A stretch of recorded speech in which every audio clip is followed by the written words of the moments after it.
जय श्री कृष्ण। राधे राधे। आप सभी भक्तों पर भगवान श्री कृष्ण के पास सदैव बनी रहे। भक्तों, आज हम सुनेंगे भादो मास महात्म्य अध्याय 24। श्री नारद मुनि यमला अर्जुन को श्राप देकर अपने धाम को लौट गए और वे दोनों देवता वृक्ष में परिणित हो गए, जिनका नाम यमला अर्जुन पड़ा। इन दोनों देवताओं पर नारद की अहेतुकी कृपा हुई थी, जिससे वे नंद के आंगन में उग सके और भगवान श्री कृष्ण का साक्षात दर्शन कर सके। यद्यपि बालक कृष्ण काष्ठ की उलूक से बंधे थे, किंतु वे अपने परम भक्त नारद की भविष्यवाणी को पूरा करने के लिए यमल वृक्षों की ओर बढ़ते गए। भगवान श्री कृष्ण को ज्ञात था कि नारद उनके परम भक्त हैं और उनके समक्ष खड़े यमला अर्जुन वृक्ष वास्तव में कुबेर के पुत्र हैं।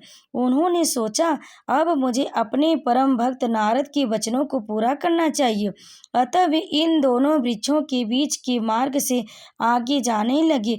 यद्यपि वे स्वयं उस मार्ग से आगे निकल गए, किंतु काष्ठ का उखल बड़ा होने के कारण दोनों वृक्षों के बीच फंस गया।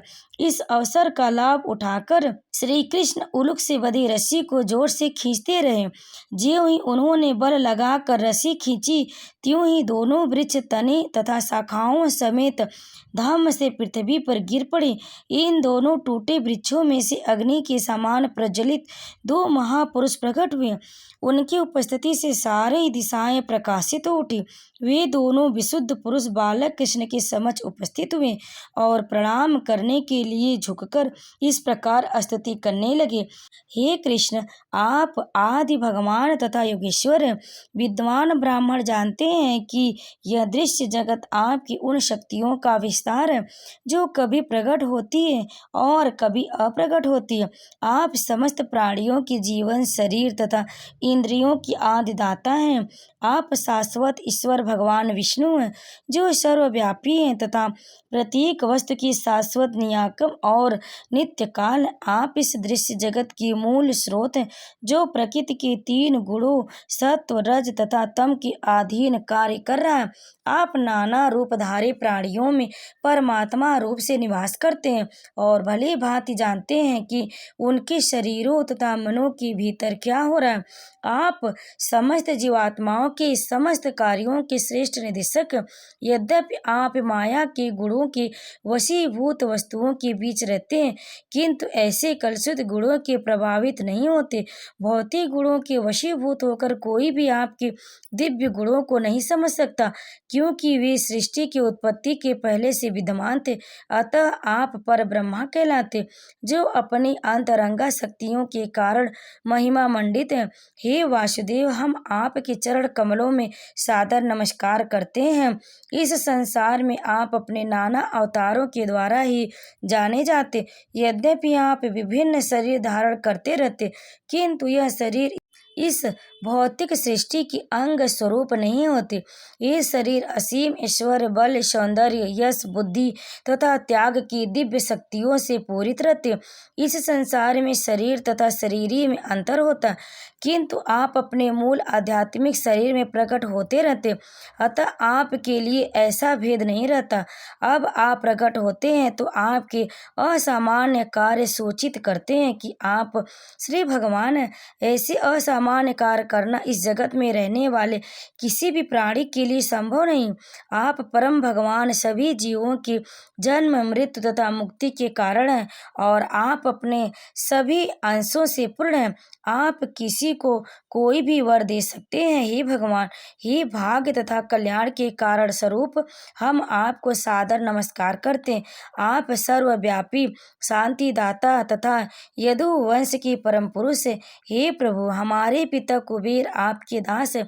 इसी तरह ऋषि नारद भी आपके सेवक हैं और यह उन्हीं की कृपा है कि हमें आपकी साक्षात दर्शन हो सके। अतः हम प्रार्थना करते हैं कि हम आपकी महिमा का कथन करते तथा आपके दिव्य कार्यकलापों का श्रवण करते हुए आपकी दिव्य प्रेमा भक्ति में लगे रहें। हमारे हाथ तथा अन्य अंग आपकी सेवा में रत रहें और हमारे मन आपके चरण कमलों में केंद्रित रहे और हमारे सिर आपके सर्वव्यापक विराट स्वरूप के समक्ष सदा नत रहे। जब नल कुंवर तथा मणिग्रीव ने अपनी स्तुति समाप्त की तो गोकुलाधीश बाल कृष्ण, जो यशोदा द्वारा उलूक से बांधे गए थे, हंसे और बोले, यह मुझे पहले से ज्ञात था कि मेरे प्रिय भक्त नारद ने तुम दोनों को देवकुल की अद्वितीय सौंदर्य तथा ईश्वर के कारण उत्पन्न गर की गर्हित स्थिति से उबारने के लिए अहेतु की दया प्रदर्शित की है। उन्होंने तुम्हें नरक में जाने से बचाया है। ये सारी बातें मुझे पहले से ज्ञात है। तुम लोग भाग्यशाली हो कि उन्होंने न केवल तुम्हें श्राप दिया अपितु तुम दोनों ने उनके दर्शन भी किए। यदि कोई बुद्ध जीव संयोगवश नारद जैसे साधु पुरुष का साक्षात दर्शन प्राप्त करता है, जो सदैव गंभीर और सब पर दयालु रहते हैं, तो वह तुरंत ही मुक्त हो जाता है। यह तो वैसा ही हुआ जैसे कोई सूर्य की पूर्ण प्रकाश में हो, तब किसी प्रकार का दृष्टि व्यवधान नहीं हो सकता। अतः हे नलकुबर तथा मणिग्रीव, अब तुम्हारा जीवन सफल हो गया है, क्योंकि तुम्हारे हृदय में मेरे प्रति उत्कृष्ट प्रेम उत्पन्न हो चुका है। इस संसार में यह तुम्हारा अंतिम जन्म है।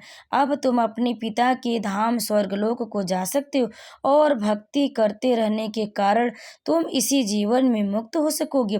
इसके पश्चात उन दोनों ने भगवान की कई परिक्रमाएं की और पुनः पुनः प्रणाम करके वे वहां से चले गए और भगवान उसी प्रकार उखल से भदे वहीं पर रहे। जय श्री कृष्ण। और यह अध्याय यहीं पर समाप्त हुआ। आगे की कथा आप अगले अध्याय में जरूर सुने। तब तक आप सभी भक्तों पर भगवान श्री कृष्ण कृपा सदैव बनी रहे। जय श्री कृष्ण। राधे राधे।